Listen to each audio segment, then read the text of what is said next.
hvor jeg indsætter en kontinuær funktion uden kvindemål. Den kan fx se sådan her ud. Så indtegner jeg et punkt, lad os sige her, hvor jeg indsætter tangenten. Hertil der indsætter jeg punktets koordinater. På x-aksen bliver den kaldt for x0, og på y-aksen f af x0. Vi er interesseret i at finde hældningen på den her tangent. Det vil sige, at vi vil finde a. Det gør vi ved at indsætte en sekant, som går igennem tangentens funktion, men også det andet tangentens punkt. Det kunne fx være her. Her tegner jeg også koordinaterne ind. Her hedder den x0 plus h. Og på anden aksen hedder den f af x0 plus. Grunden til, at h kommer på, det er fordi, at mellemrummet mellem her er kaldet for h. Nu gør vi det, at vi lader sekanten, også kaldet as, gå mod at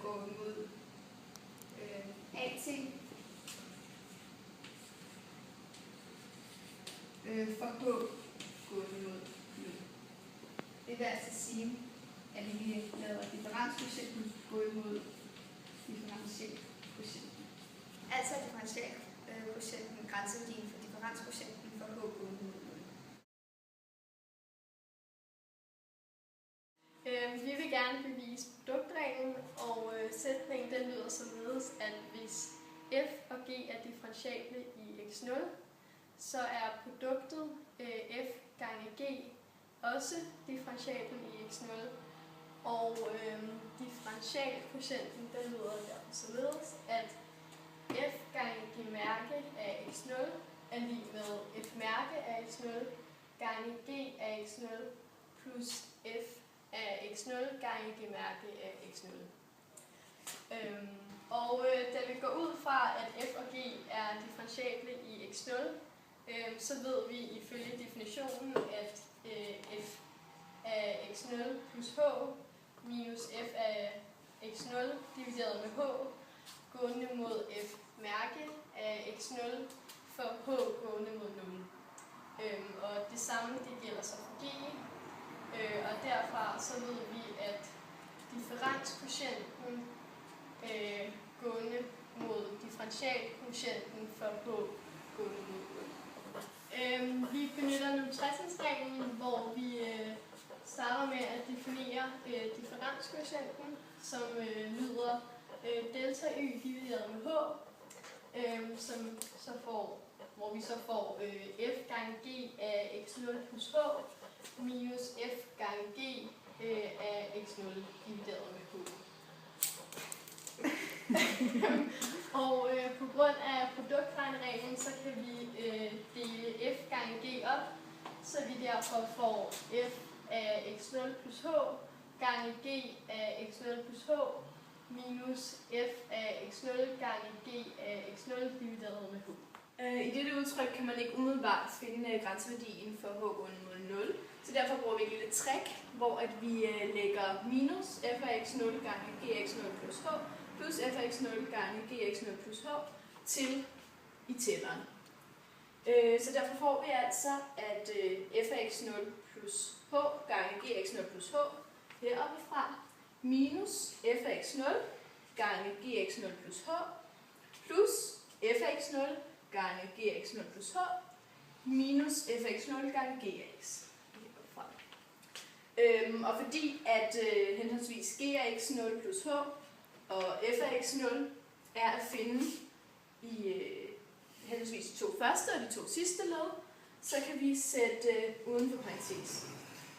Altså får vi, at delta y divideret med h er lig med g af x0 plus h gange f af x0 plus h minus f af x0, parentes slut, plus f af x0 gange, parentes g af x0 plus h gange g af x0, parentes slut, divideret med h. Og den her brøk kan vi splitte op, så vi får to brøker med fælles nævner.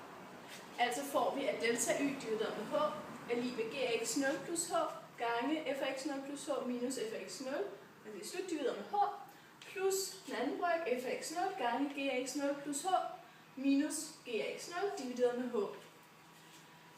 Ved at sætte henholdsvis g af x0 plus h og f af x0 ud fra tælleren og ned foran brøken, så får vi altså, at g af x0 plus h gange f af x0 plus h minus f af x0 divideret med h plus f af x0 gange g af x0 plus h minus g af x0 divideret med h. Altså har vi faktisk to differenskvotienter.